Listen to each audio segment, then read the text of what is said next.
Howdy folks, Bluesboyjag here, another requested cigar box guitar lesson for 3-stringer. It's Layla by Eric Clapton. We're tuned to open G on a 3-string. That's an A string tuned down to G, and a D string tuned normal to D, and a G string tuned normal to G.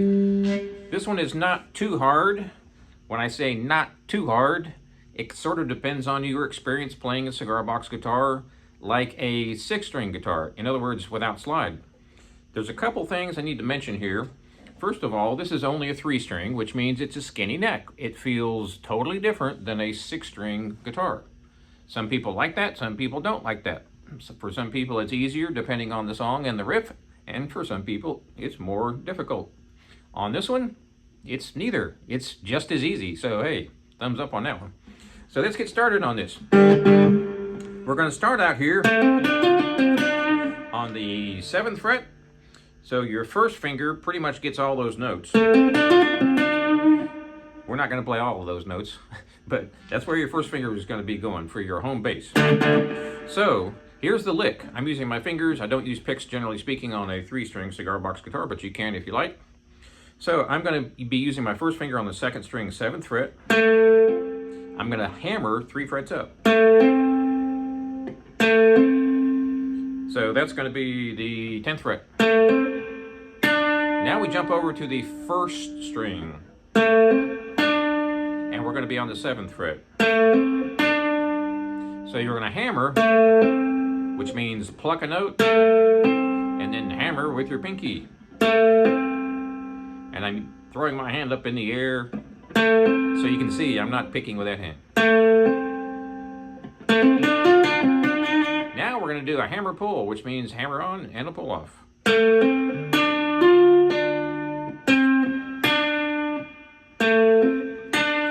So there's 2 ways you can do this. Well, there's probably a lot more than that actually, but I'm just going to show you 2.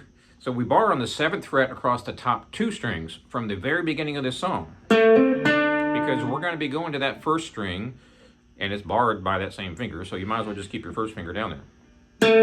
So you do the hammer, and then we jump over to the 1st string, which is on that same fret. Now one thing I do, you don't really have to do this, but for some reason I do this. I think maybe because I like the separation of the note. I don't bar across. If you do that, you have both notes going at the same time. That might be rather picky on my part. It's probably something I started doing on the 6-string many, many years ago.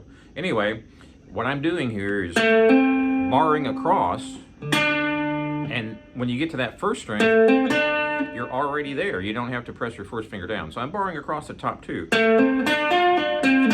Now we're going to do a hammer, and we're going to hammer up here, what is it, 10th fret on the 1st string with your pinky. And you have to play this pretty hard, which means I'm plucking hard to get a lot of volume, because I'm hammering a lot of these. And to hammer them, you're not picking them. You're picking the previous note, then you're slamming the note down for the next note. So for instance, that is obviously a plucked note, but when I do a hammer, that one is a hammer. So it's all one quick movement, and you have to slam it down hard in order to be able to hear it. So this is really going to strengthen out your finger muscles if you haven't done a lot of hammer-ons on a cigar box guitar, or on any guitar for that matter. By the way, I recommend, if you do play 6-string guitar, I recommend you do a lot of hammer-ons when you're practicing the 6-string as well, because they are identical when you transfer them over to a 3-string. Alright, so the very beginning, you're hammering, like I said, from 7 to 10.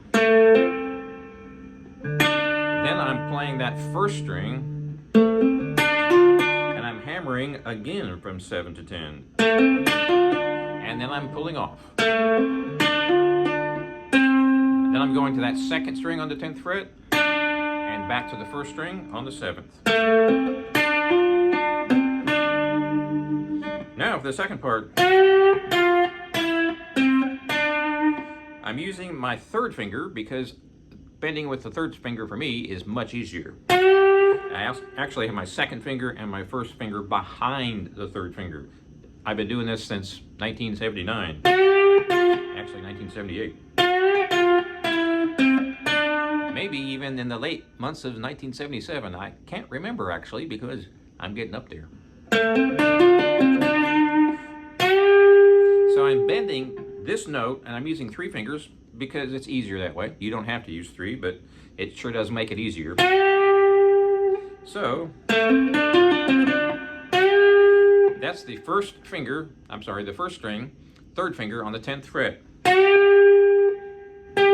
And that's basically a full step up, 2 full steps up.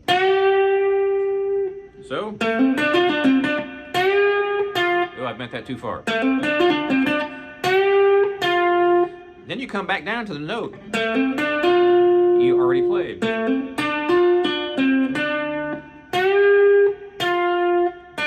Whoops.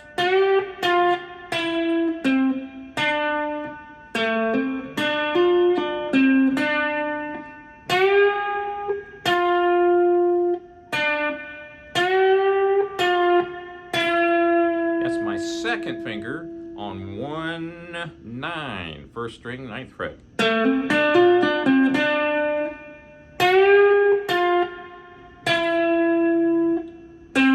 Then I'm using my third finger on 2-10.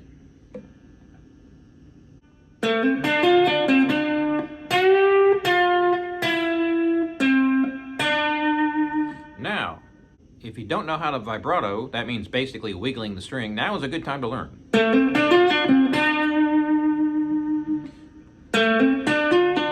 I won't go into a deep lesson on this, but I'll give you like maybe 30 or 45 seconds. So what I'm doing is pressing this note, which is the first string on the 7th fret. I'm pushing up, and I'm letting the tension of the string push the string down. So I'm pushing up a little bit, and then I'm kind of relaxing my finger and not pushing up, which means the tension of that string will bring it back down, if that makes any sense. So I'm pushing up just a little when you hear it go wow, wow, wow, wow, wow, wow.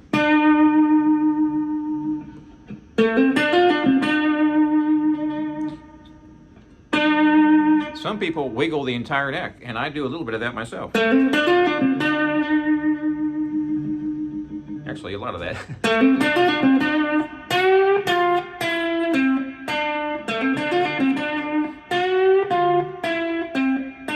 All right, let me tell you a little secret here. When I do that vibrato, I'm doing it on the beat, so it helps you stay in time. Vibrato actually helps you stay in time. So if I do this, I'm vibratoing 2 beats. 1, 2. It's hard to tell, but that's the space of 2 beats. So why not push your finger twice on each of those beats, or I should say once on each of those beats. You're like, what are you talking about? It keeps you in time. So if I do this vibrato, I'll try to do it slow. Hopefully you'll be able to hear it. 1, 2. So I'm doing 1, 2. When I push up, that's the 1, and I push up again, it's 2. 1, 2. So basically it's 1, 2. Don't bend it too far, it sounds awful. I'm only bending it maybe a quarter of a note. 1, 2. 1, 2. That really helps your timing. My foot is going right with my hand. So when I say 1, 2, that means I'm going bending it. 1, 2. Well, my foot's right on top of that. You can't see it on the floor. So my hand and my foot are together. Why do I bother with all that? Because that keeps you in time. You don't want to slow down and you don't want to speed up. Lots and lots and lots of people, when they do that bend, they go doodle-doodle-doodle, wow, which is way too fast. It should be doodle-doodle-doodle, wow, wow, quack, quack, quack, quack, quack. 1, 2.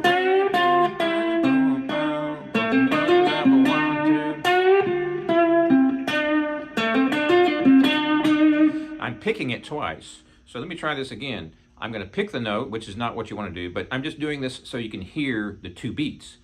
Those two beats, you're going to replace those two finger picks with vibrato, which is bending up twice.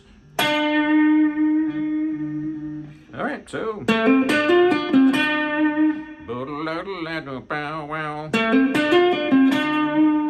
That keeps you in time. So my foot is going right along with it.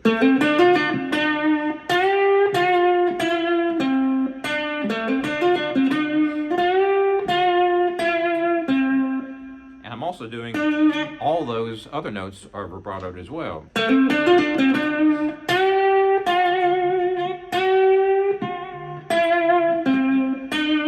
What I'm really doing here for the vibrato is just yanking the heck on those strings, and the whole neck is moving and the whole guitar is moving. And that's perfectly fine. And that sounds just like the record. All right, so we've been stuck on this part for a long time, and you're probably saying, geez, move on. All right, no problem.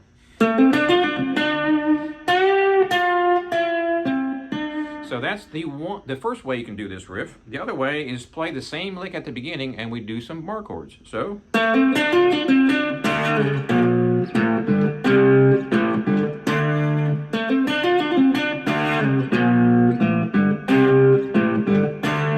there's two ways you can play that riff on a cigar box guitar. If you've got a buddy who also plays cigar box guitar, he can play the one lick and you can play this one.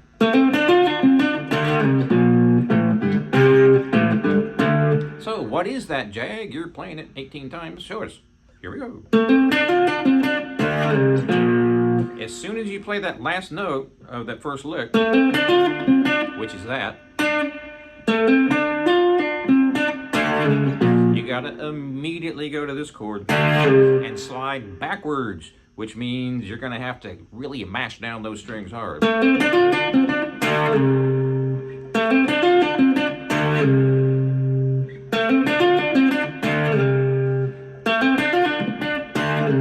And that chord, before you slide down, is on the upbeat. So my advice to you is always tap your foot, which my advice is always to tap your foot. Anyway, 99% of the time I'm tapping my foot. This one is on the upbeat. So when you slam that chord, you're on the upbeat. And if your foot is not perfectly on the upbeat when you slam your hand down, you're going to be off time. So you don't want your foot to pause. You want your foot to be with your hand all the time when you play guitar. I don't care if you're playing cigar box guitar or blues or country or classical or rock and roll, whatever. Your foot needs to be with your hand, which means if your hand goes up to strum, your foot is also going up, just like you have a string tied to the front of your foot or your big toe. I've said it a million times. All right, enough pontificating.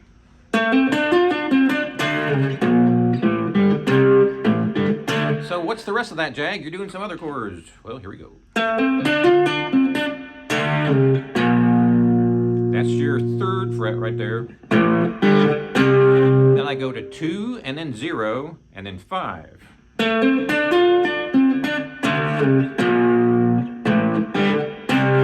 Back down to 2 and 0 and back up to 7.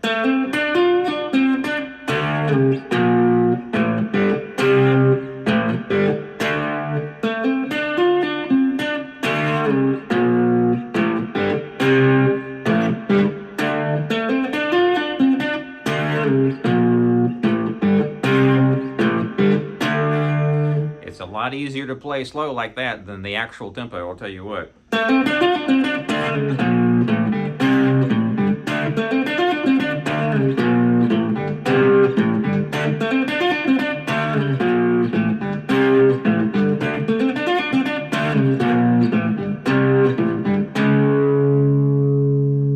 That last one right there is your 6th fret, so that's A sharp. Oops.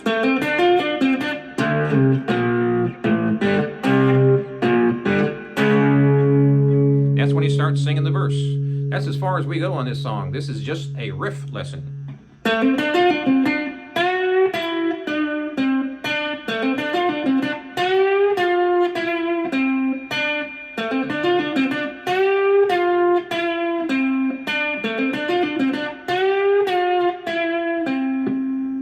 That's the other overdub part right there. So have fun with that. Be sure and subscribe if you haven't already. Let me know what songs and what riffs you want to learn, and I'll do my best to learn them and put them on YouTube for you. Check out my website, jagshouse.com, right there. We'll see you next time.